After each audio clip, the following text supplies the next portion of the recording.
Is Kashmir becoming Palestine? On August 5th, India revoked Kashmir's semi-autonomy, deployed thousands of additional armed forces, confined 4 million people to their homes, and cut them off from each other and the outside world by blocking their internet, cell phones, and landlines. People started to draw parallels between Israel and Palestine and India and Kashmir.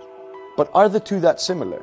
Both Kashmiris and Palestinians were promised self-determination by the UN in 1948. Palestinians were meant to get a state of their own, and Kashmiris were meant to have a referendum to decide whether they wanted to be part of Pakistan or India. But neither happened, and both Palestinians and Kashmiris have been struggling for independence ever since. Palestine today is made up of the West Bank, this chunk of land home to 3 million Palestinians, east of Israel and the Gaza Strip. Since 1967, Israel has occupied the West Bank, and more than 60% of it is under Israeli military control. But more than 600,000 Israelis have also settled in the West Bank on Palestinian land, which is illegal according to the UN. The highly guarded settlements have led to big problems. The movement of Palestinians is restricted in their own territory in order to keep the settlers safe. Many have been cut off from their own agricultural lands, and Israel has seized even more land to build settler-only roads. The West Bank is very different than India-administered Kashmir because it's considered an occupied territory. And while it's under Israeli control, it isn't technically part of Israel. Kashmir has been part of India since 1948. Kashmiris are Indian citizens, but one of the conditions of Kashmir acceding to India was that it would remain semi-autonomous, and that there would be property laws that would protect Kashmir's demography. But India just revoked this. Article 370 being tossed means that Indians from anywhere in India can now buy property and settle in Kashmir. And just like in the case of Israel, encouraging Israelis to settle, some BJP leaders are doing the same. Kashmiris say that the settlers may be used to alter the demography of Muslim-majority Kashmir to a Hindu majority, so the idea that Kashmir could be becoming similar to the West Bank isn't that far off. Both Palestinians and Kashmiris have tragic histories. In 1948, between 700,000 and 900,000 Palestinians were forced to flee their homes.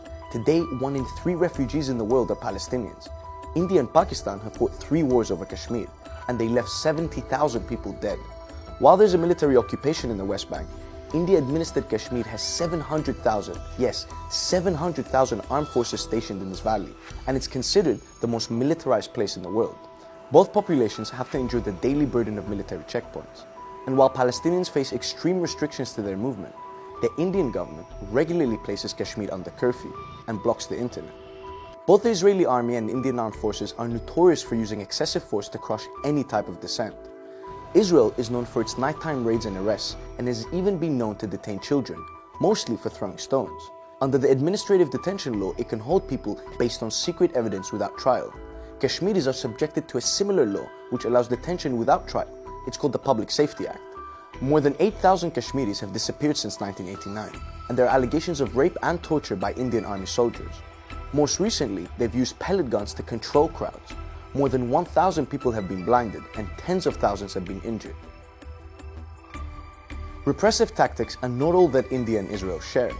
Hindu nationalists have long admired Zionists and Israel, and while they have very different ideologies, they do share common ground.